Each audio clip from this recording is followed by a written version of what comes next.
Hi, everybody, and welcome to Ringside Rivalries here on ESPN Classic. I'm Brian Kenny, coming to you from Gleason's Gym in New York. This is the home away from home to many of the all-time greats. Originally located in the Bronx, Gleason's is now in Brooklyn, which, of course, is the ancestral home to one of sport's greatest rivalries, the Dodgers and the Giants. But no sport has head-to-head or toe-to-toe rivalries like boxing. We'll look back at the sport's greatest matchups. We'll roll out the vintage bouts from the classic library and sprinkle some hidden gems from the archives, plus have commentary throughout this marathon broadcast from our distinguished panel. Joining me here at Gleason's is my co-host, boxing historian, and the only man to watch more gladiators in action than Emperor Nero. Two names not enough, Burt Randolph Sugar. The former welterweight and middleweight champion of the world, Carmen Basilio. And Showtime boxing analyst and our old ESPN boxing friend, Al Bernstein. Not far from here, just a mile or so across the East River, is where Rocky Graziano grew up on the tough streets of the East Side. The dead-end kid packed a lot of power, but in Tony Zale, he met his match. The man of steel could absorb blows as well as deliver them.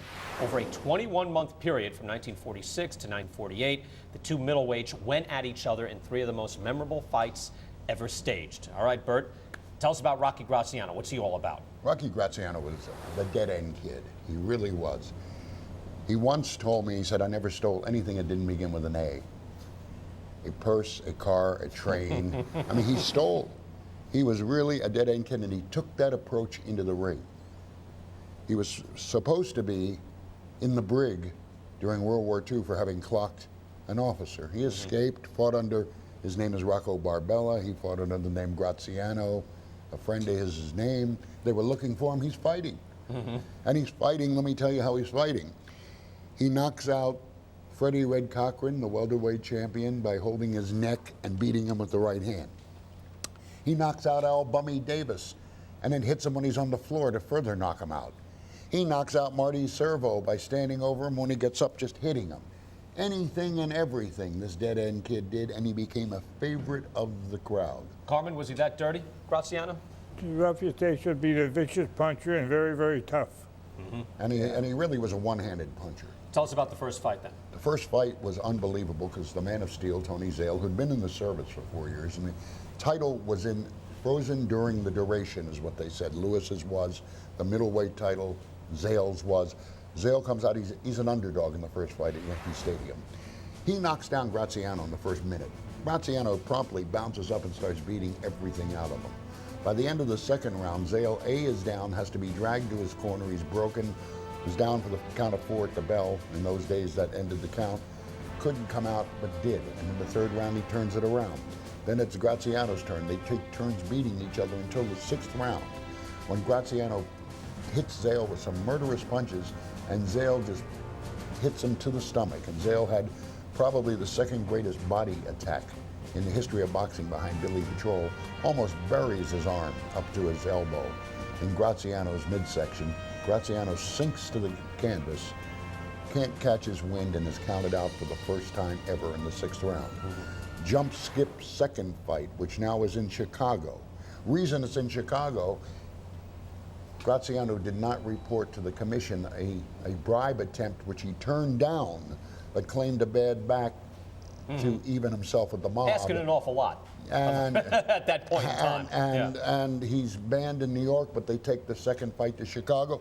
Exact opposite. Zale is beating Graziano, and by the 6th round, Graziano now drapes Zale over the ropes like wash on a line.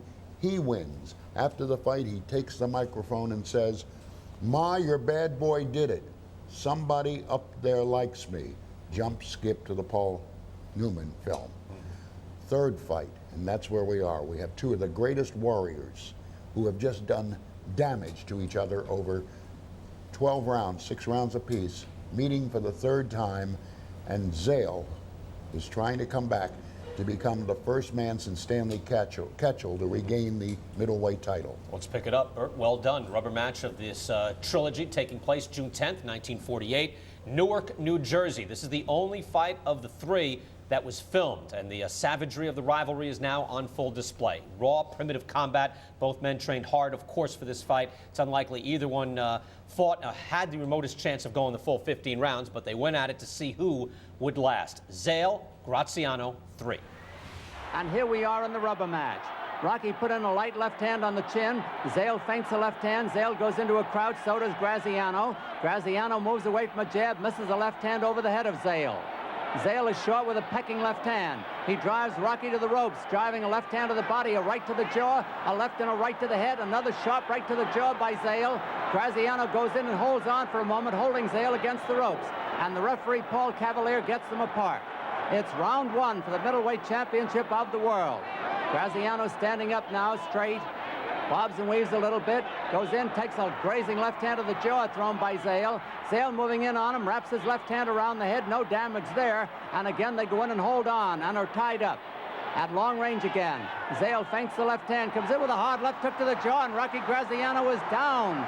It's a flash knockdown. He's right up without a count. Rocky seems to be all right as they go back into action. They exchange light left hands to the head. Graziano drives the right to the body, is countered with a right to the body by Tony Zale, the man of steel from Gary, Indiana. Zale drives the right hand to the back. Graziano takes a light left hook on the jaw, two jabs on the mouth thrown by Tony Zale. Rocky is wild with a right hand over the head. Zale comes in driving a right to the midsection, misses a right hand over the head of Graziano.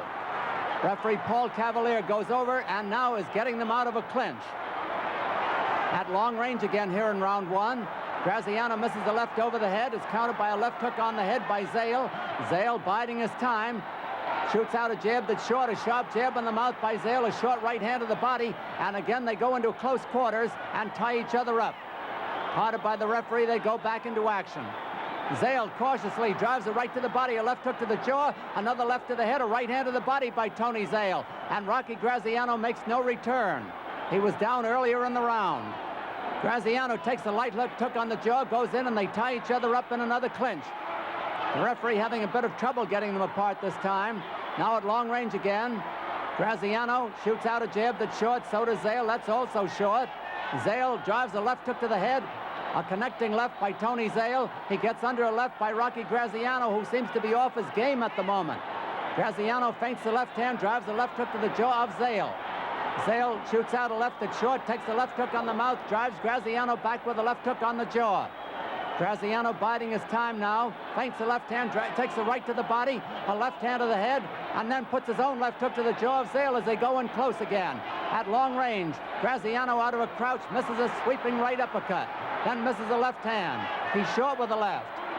Zale puts a light left on the jaw, a hard jab on the mouth by Tony Zale, a right that goes to the back, a left hook that hurts Graziano, a right hand to the body, another left hook to the jaw, and Graziano is hurt again and against the ropes. He takes the left and the right to the head, and the bell rings and nobody hears it.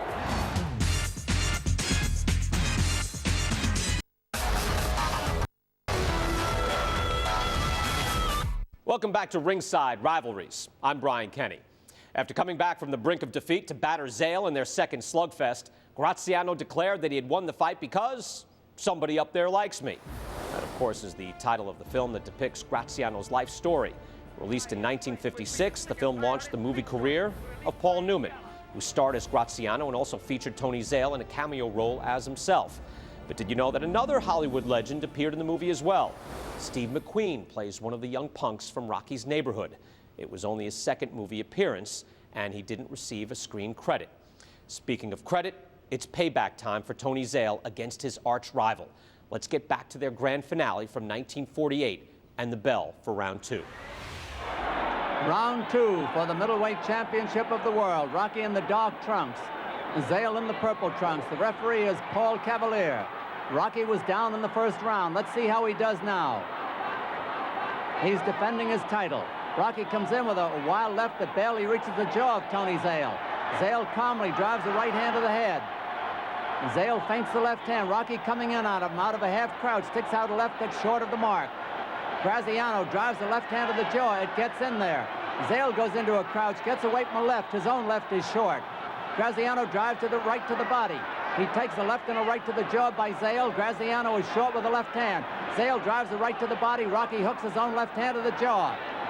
A light jab on the nose by Tony Zale. Graziano out of a half crouch. He bobs and weaves a lot. He comes in there with a lead right hand to the jaw, another right to the jaw by Graziano. Zale sticks out a left that's short. Another jab by Zale is short of the mark. Graziano sticks out a left hand. It also is short. Graziano out of a half crouch, gets away from a pecking left, takes a left hook on the jaw by Zale. Graziano feinting the left hand, sticks out a left that's short. Another is short of the mark. Zale backing away, puts a light jab on the chin, takes a hard left jab to the jaw thrown by Graziano. Graziano takes a light jab on the nose. Zale biding his time, backs away, takes a grazing right to the chin, counters with a left that's blocked, and Graziano hooks a left hand to the jaw that may have hurt Zale. Graziano out of a half crouch takes a hard jab on the chin. Zale feinting the left hand, pecks away with that left jab again, ducks the right, fired at his head. Graziano out of a half crouch gets away from 3 left leads by Tony Zale. Graziano ducks another left hand, sticks out a left that's short, hooks the left hand to the jaw of Zale. Zale feints the left hand, gets away from a light left thrown at his body by Graziano. Graziano a hard jab on the chin, drives Zale back a little bit. Graziano is the aggressor here in round 2. After being hurt in round 1, he takes a left and a right to the jaw. Graziano comes back with a short right to the jaw. That was a very hard punch. Zale comes in with a sizzling right to the jaw, a right to the body, a left hook to the head by Zale, and Graziano drives him back with 2 right hands to the head, and Zale goes in and holds on for a moment. The referee is Paul Cavalier as Zale drives a right to the body, a right to the jaw, putting Graziano on the ropes again. Graziano comes off the ropes, runs into a right to a body, and then gets away from a right. Graziano feints the left, hooks the left to the jaw, takes a jab on the mouth by Zale. Graziano's left goes to the head, a right, another left, and another right to the jaw by Graziano in his best rally of the fight so far. He puts another left hook to the jaw. He's evening things up here in round 2. A right to the jaw by Graziano, and then he misses a right and a left. Scores with another right to the jaw of Zale.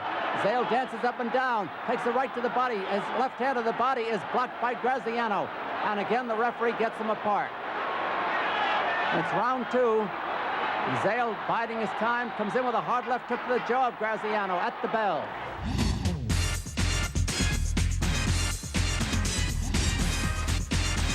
The 7th round, Heat catches Tunney with a bodacious left hook and follows it up with a 6-punch combination. Tunney is down! Tunney is down! Tunney is dazed, Tunney is down, Tunney is out. And nobody really knew he was badly hurt, but he was badly hurt, and he sat there. Dempsey, his instinct takes over. He refuses to go to a neutral corner. The referee orders him to a neutral corner. Dempsey, as in the old days, standing over Tunney, ready to pounce and destroy him. For the first time in boxing history, there is a clause that says the fighter scoring a knockdown must go to a neutral corner. Ironically, it was insisted upon by Dempsey. The referee kept waving at him to move over, and when he finally did, the time on the timekeeper's clock was 5 seconds. And they came back. Instead of starting on 6, he started on 1, 2, 3. As a consequence, Tunney is on the canvas for fully 14 seconds, according to the watches of all the reporters who were at the site. Hey, and Tunney is up, and now they're at it again. Tunney is backing away, and Dempsey is following Tunney. If he hadn't have had those extra 5 or 6 seconds, would his mind have been clear enough to stay away from Dempsey the remainder of the round? He said, I could have gotten up. What I don't know is whether I could have gotten away. That extra 4 seconds gave him enough time. Now it's back to the final chapter in the Zale-Graziano trilogy. Round 3 from Newark for the middleweight title. Graziano a hard right hand to the body of Zale. Zale biding his time again, gets away from the right, drives a right to the body, a hard left hook to the jaw that may have hurt Graziano. Graziano is driven back and he's wobbly from the left hook to the jaw, and Zale is on him with a flurry of punches. Another left hook to the jaw, and Graziano almost goes down but doesn't. He takes a right to the body, a left hook to the jaw. Again, Graziano is staggered, and I don't know what's holding him up. He takes a right hand to the body. Zale drives the right hand that grazes the chin. Graziano comes back, fights gamely, but goes down from 2 left hooks on the jaw. And he's taking the count from referee Paul Cavalier. Graziano just up at the count of 8. He is a very wobbly young man. Zale coming after him again, trying for a knockout. Drives a right to the body, a right and a left to the jaw. A left hook to the jaw, right uppercut on the mouth by Zale.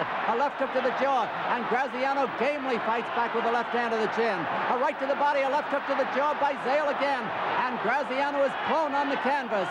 And the count is 5, 6, 7, 8. He's not going to make it. 9, 10. He is knocked out, and Tony Zale has regained the middleweight championship of the world. The first middleweight to do that since Stanley Ketchel. Graziano was down on the floor for 30 seconds after getting knocked out, and Zale's knockout win gave him the rubber match in their trilogy and a historic milestone, as he became the first middleweight champion to regain the crown since Stanley Ketchel did it in 1908. Sports Century with more now on the Zale-Graziano rivalry. The middleweight champion of the world, Rocky Graziano. We couldn't believe he came in the ring. He was very stiff and he wasn't animated. He wasn't warming up. He just stayed.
And Tony Zale, just knocked him out. He was just like a dead man. A left hook to the jaw by Zale again, and Graziano is prone on the canvas.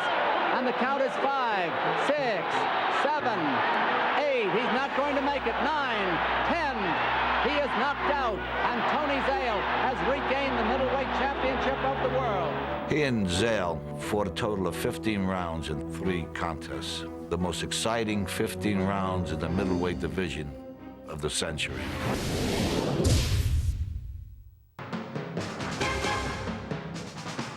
It will be a killer and a chiller and a thriller when I get the gorilla in Manila. Come on, gorilla, we in Manila.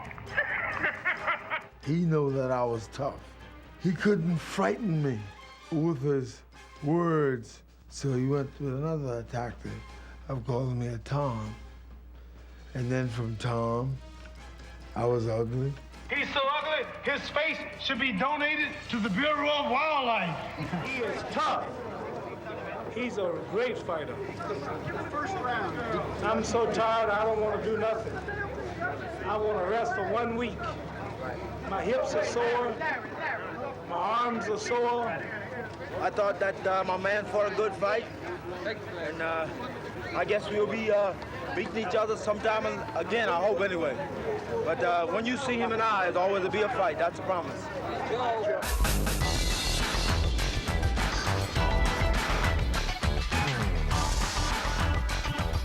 And welcome back to Gleason's Gym and Ringside Rivalries. I'm Brian Kenny, and now we look at a rivalry of more recent vintage, Evander Holyfield and Riddick Bowe. Just like the Muhammad Ali-Joe Frazier bout, these two heavyweights were undefeated the first time they laced up the gloves against each other in 1992. It would be the first of 3 great fights that featured knockout punches, comebacks, and controversy over the exchange of title belts. Now, Al, you close with these fights. I think people will lose, even when you look at the historic, breadth of the heavyweight division. I think Riddick Bowe will get lost somewhat. But at his peak, this is a big man who had everything. Yeah, that's a good point, Brian. I think you're right. But at his peak, he was a very special fighter, one that many thought was going to dominate the heavyweight division for a while. And that peak happened in his first fight with Evander Holyfield, that fight in 1992, which was one of the best heavyweight fights I've ever seen. The fight I remember was the second one. Yes. The Fan Man. Who can ever forget the fan man. I'm sitting there, and Bud Schoberg sitting next to me said, he's coming in the ring. I'm going, who's coming in the ring? And this idiot, you know, and I've heard of fights stopped and baseball and football games stopped because on account of weather. I've never seen any events stopped on account of schmucks. So there was a long delay, and that also played into the strategy. Each fighter had to be ready to And Bo was just coming on at that moment, Precise. 17 and a half minutes. Right. I'm standing there watching, and they're putting towels on him to keep him warm. And Bob Ryan, the great writer for the Boston Globe who writes basketball, got an assignment for God, you know, I don't know why, to cover the fight. He comes over and he says, Bert, you're at all these. Have you ever seen anything like this before? I said, Bob, if you came to more fights at Caesars, you know this happens in every heavyweight. It's usually a UFO dropping into the ring. Guys, thank you so much. Great stuff, as always. Al, great having you here. Great talking to you once again. Bert, always a pleasure. For all of us here, I'm Brian Kenny. We'll see you next time from Gleason's Gym.